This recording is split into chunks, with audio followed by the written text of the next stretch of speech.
yung ating buttered potato mga guys.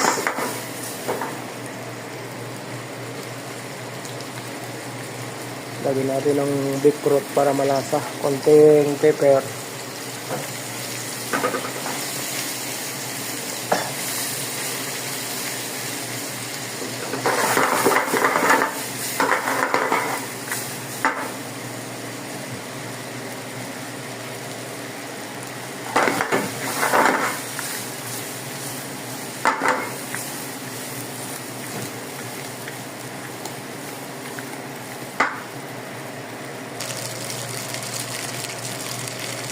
Lagyan natin yung parmesan konti.